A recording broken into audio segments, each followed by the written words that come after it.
Hello, this is Minister Jasmin Taylor. I am the Digi-Pastor here at Trinity United Church of Christ. Today I will be reading from 2 Corinthians 12 and 9. It reads as follows.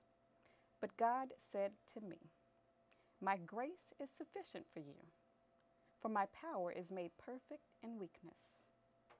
Therefore, I will boast all the more gladly of my weaknesses, so that the power of Christ may rest upon me. I want to speak with you for a moment on being thankful for your thorns. This text is written by Paul. This is his second letter to the Corinthians. And Paul had some problems. Paul had a thorn, and Paul was praying to God. Paul wanted God to fix his problems, and God responded in a way that Paul wasn't quite expecting. God said to Paul, my grace is sufficient for you. We don't know what Paul's problem was. We don't know whether it was a physical thorn. We don't know whether he was sick. We don't know whether he just didn't have any money. He could have been lonely. He could have been heartbroken. We're not sure, but whatever it was, Paul prayed. Paul prayed to God about it. And since Paul's expectation was that the problem was going to be fixed and that God would remove this thorn, Paul was waiting for it. But God, again, like I said, God said, my grace is sufficient. Instead of removing the thorn, God gave God's grace to Paul. And this grace was sufficient to meet Paul's every need. When I read this text, I learned a few things. The first thing is that God's grace is sufficient. There are so many things in life that I should have, that God should have punished me for, but God granted me some grace. So I learned from those things, and they make me a stronger person. So God gives us whatever God gives us. God does it for us, and it is sufficient. God might not come when we need God. God always comes right on time.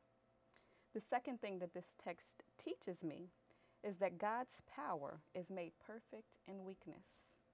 When you are weak, when you are at your worst, God is working at God's best. And when you are down and out and you think you just can't make it anymore, God is at work behind the scenes orchestrating something that is so powerful for your growth that you can make it. For we know that all things work together for good. The final thing that this text teaches me is that we should acknowledge our weaknesses. Paul says he's going to boast in his weaknesses because in doing so, the power of Christ would rest upon him. When we are able to acknowledge our weaknesses, we gain power. God uses our weaknesses or our problems to help us discover our potentials. Have you ever heard the saying, acceptance is better than a cure? If you accept who you are, then you have accepted what you're capable of. If you accept your weaknesses and your problems in life, then you are ready to be used by God for God's greater glory. You learn how to accept your weaknesses by living a life of obedience, following the instructions of God. And those instructions from God come through a relationship with God. That is the only way that you'll get your instructions and understand them clearly. And you might find out in the end that your hidden potentials are actually your weaknesses.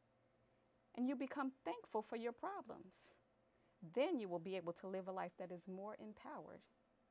And we can definitely, truly thank God for our thorns. I thank you for your time today. Be blessed.